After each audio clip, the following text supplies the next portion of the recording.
Assalamualaikum warahmatullahi wabarakatuh. Halo teman-teman. Perkenalkan, nama saya Siti Nurholipah dari kelompok 7 akan menjelaskan tentang tes bakat. Berikut adalah anggota kami: Maulidatul Fajriyah, Mindo Dona Clara, dan saya sendiri Siti Nurholipah.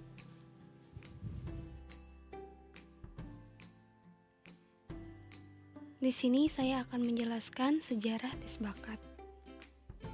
Tes bakat muncul karena pemikiran para psikolog bahwa tes inteligensi hanya mengukur aspek tertentu dari inteligensi, di mana hal ini saja tidak cukup karena tidak semua aspek penting terwakili karena cakupnya yang agak terbatas. Bahkan sebelum Perang Dunia Pertama, para psikolog mulai mengakui perlunya tes-tes bakat khusus untuk digunakan dalam konseling pekerjaan, serta dalam seleksi dan klasifikasi personil industri dan militer. Sehingga beberapa tes kemudian dimodifikasi menjadi tes bakat. Misalnya pada tahun 1920-an, sejumlah tes inteligensi berubah menjadi tes bakat sekolah. Aplikasi praktis tes selanjutnya menunjukkan perlunya dikembangkan tes multibakat, karena sarana untuk menyusun tes semacam ini telah tersedia. Slide selanjutnya. Selanjutnya ada pengertian tes bakat. Yang pertama, semiawan mengartikan bakat sebagai kemampuan bawaan yang merupakan potensi yang masih perlu dikembangkan atau dilatih agar perlu terwujud.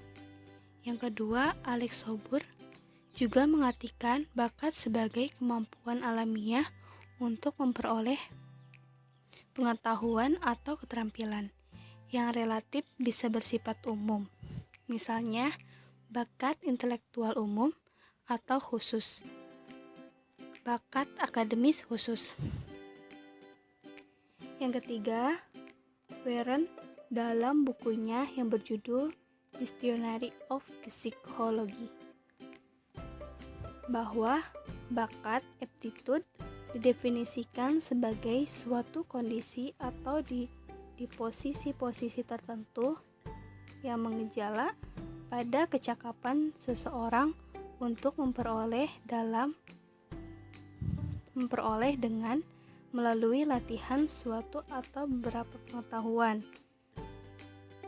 pengetahuan keahlian atau suatu respon seperti kecakapan untuk bahasa, musik, dan sebagainya. Slide selanjutnya. Dapat disimpulkan dari beberapa pengertian para ahli, jadi bahwa bakat adalah kemampuan atau potensi khusus yang menonjol pada diri seseorang yang dapat diasah atau dilatih dan dikembangkan melalui latihan-latihan. Slide selanjutnya. Ada tujuan tes bakat. Tes bakat dilakukan dengan tujuan sebagai berikut. Pertama, diagnosis. Tujuannya adalah untuk mengetahui bahwa seseorang sehingga akan lebih mudah memahami potensi yang ada. Dengan demikian, dapat membantu untuk menganalisis permasalahan yang dihadapi testi di masa kini secara lebih cermat. Yang kedua, prediksi. Pada dasarnya, prediksi adalah mempertemukan potensi seseorang dengan persyaratan yang dituntut oleh lembaga, sehingga dapat diperkirakan atau diprediksikan kemungkinan kesuksesan atau kegagalan seseorang dalam bidang tertentu di masa depan. Prediksi meliputi seleksi, penempatan, dan klasifikasi. Kegunaan tes bakat ialah untuk penempatan atau penjurusan, konseling, seleksi, bimbingan dalam pendidikan maupun pekerjaan. Selanjutnya, Jenis-jenis tes bakat. Secara umum, bakat dapat dibedakan menjadi dua jenis, yaitu bakat umum dan bakat khusus. Berikut penjelasan ringkas mengenai kedua jenis bakat tersebut. Pertama, bakat umum.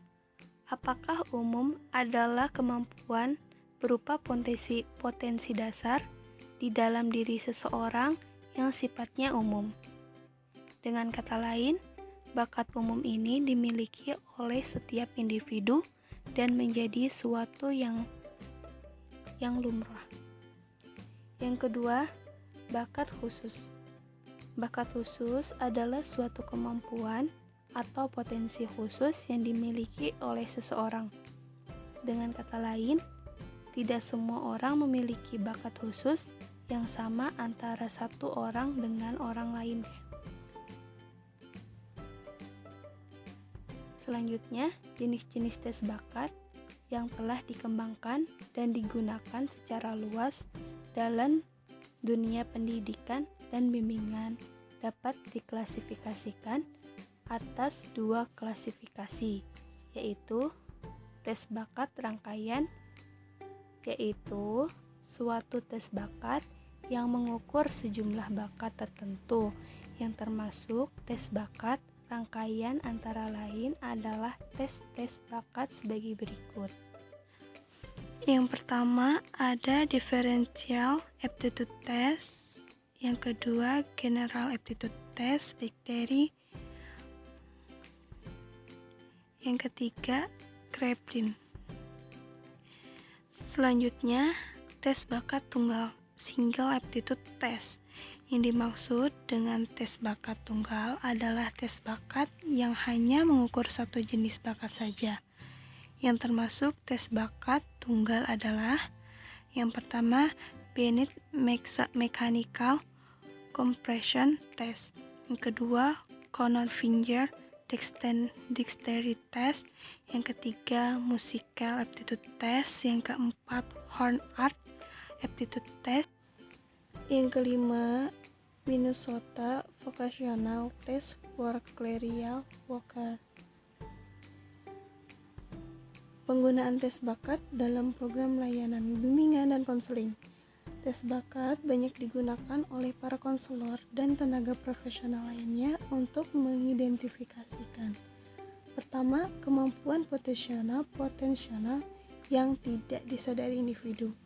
Yang kedua, mendukung pengembangan kemampuan istimewa atau potensial individu tertentu. Yang ketiga, menyediakan informasi untuk membantu individu membuat keputusan pendidikan dan karir atau alternatif pilihan yang ada. Yang keempat, membantu memprediksi tingkat sukses akademia atau pekerjaan yang bisa diantisipasi individu. Yang kelima, berguna bagi pengelompokan individu dengan bakat serupa bagi tujuan perkembangan kepribadian dan pendidikan. Sekian dari kelompok kami, mohon maaf jika ada penyebutan kata yang salah.